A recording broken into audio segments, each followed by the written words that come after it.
আজ সকালে মা নাকি আমাদের সবাইকে গরুর মাংস ছিটা পিঠা দিয়ে নাস্তা খাওয়াবে।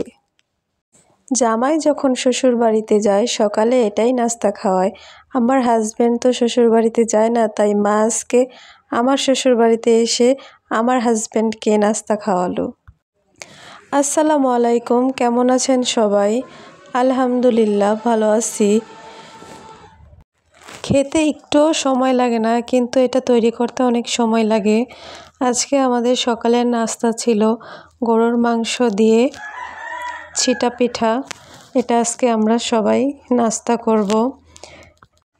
তাই সকালবেলা ঘুম থেকে উঠে মা রান্না বসিয়ে দিয়েছিল গরুর মাংস। সব মশলা অ্যাড করে দিচ্ছিল, আদা রসুন হলুদ মরিচ তেল। নাস্তার জন্য 1 কেজি গরুর মাংস নিয়েছি, কারণ বেশি মাংস লাগবে না, শুধু পিঠা দিয়েই গরুর মাংসটা চালিয়ে দেব। এক এক করে সব মশলা দেওয়া হয়ে গেলে এটাকে ভালোভাবে মাখিয়ে নিতে হবে, যাতে সব মশলা মাংসর গায়ে লেগে থাকে।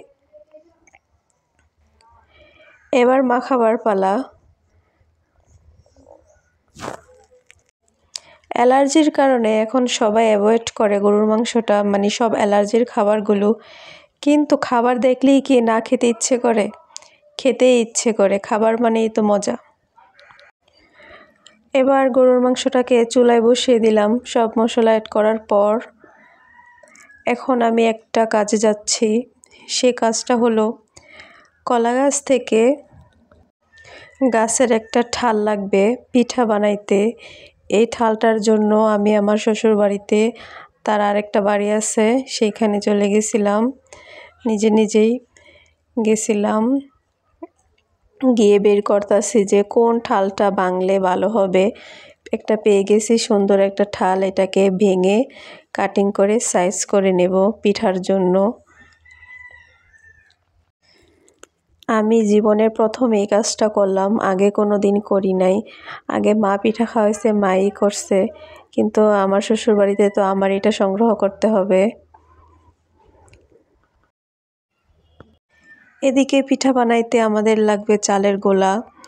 এটাতে নিয়েছিলাম সেদ্ধ চাল, আতপ চাল, এই দুইটা একসাথে ব্লেন্ডার করে নিয়েছিলাম। এটা পিঠা বানাইতে লাগবে এই চালটাই, দুইটাই। এটার মধ্যে মা একটি ডিম অ্যাড করে দিতেছে। ডিম দিলে নাকি পিঠাটা নরম হয়। আমার তো মনে হয় না, এমনি নরম হবে পিঠা, তাও আবার ডিম দিল। এখন বলতেছে তেল দিলেও ভালো হয়। আমি কই তাহলে দেও। এখন আমার মা একটু তেলও অ্যাড করে দিবে।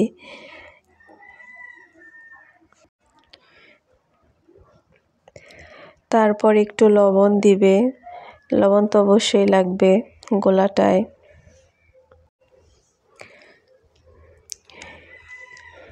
এটাকে ভালো করে মিক্স করতে হবে, যাতে সবটা গোলায় এটা লেগে যায়।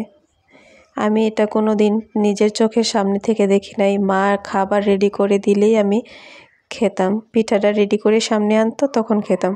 কিন্তু এটার পিছনে যে এত খাটনি করতে হয় আমি জানতাম না। আজকে পুরোটা দেখলাম কি কি লাগে পিঠাতে। পিঠা বানাইতে একটা জিনিস লাগে, তারপর পিঠাতে কি কি দিতে হয় এগুলো আমি জানতাম না। আজকে সব কিছু দেখে নিলাম। ডিম অ্যাড করার পরে লবণ দিল, লবণ দেওয়ার পরে এখন তেল দিতেছে। এগুলা কি লাগে নাকি শুধু শুধু আমার জিনিসগুলো ব্যয় হচ্ছে?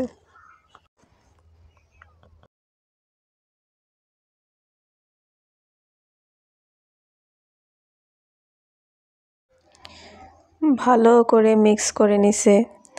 এখন তাওয়া বসিয়ে দিল, একটা ফ্রাই প্যান, সেইখানে পিঠা দিয়ে দিল। কি সুন্দর করে পিঠা বানায়। আমি পারি নাই পিঠা বানাইতে, শিখতেও যাই নাই, ট্রাইও করি নাই। ট্রাই করা দরকার, কারণ নেক্সট টাইম আমি বানাবো। আজকে বাড়ির সামনে অনেক সুন্দর করে ঝাড়ু দিছি। বাড়ি ঝাড়ু দিলে অনেক সুন্দর দেখা যায়, কিন্তু অ্যালার্জির কারণে ধুলাবালি নাকে মুখে গেলে আমার খুব ঠান্ডা লেগে যায়। তাই আমি খুবই কম ঝাড়ু দেই। এটার জন্য আমি অনেক কথা শুনি। ঝাড়ু দিতে কাজ করতে তো ভালোই লাগে, কিন্তু এটার পরে যে সমস্যা হয় সেটার জন্যই তো ভালো লাগে না। পরিষ্কার থাকলে সব কিছুই সুন্দর দেখা যায়। ধুলাবালি হচ্ছে আমার শত্রু, আমি যতই পারি কম ঝাড়ু দিই, কথা শুনলে শুনি, ঝাড়ু দিলে আমার সমস্যা হয়।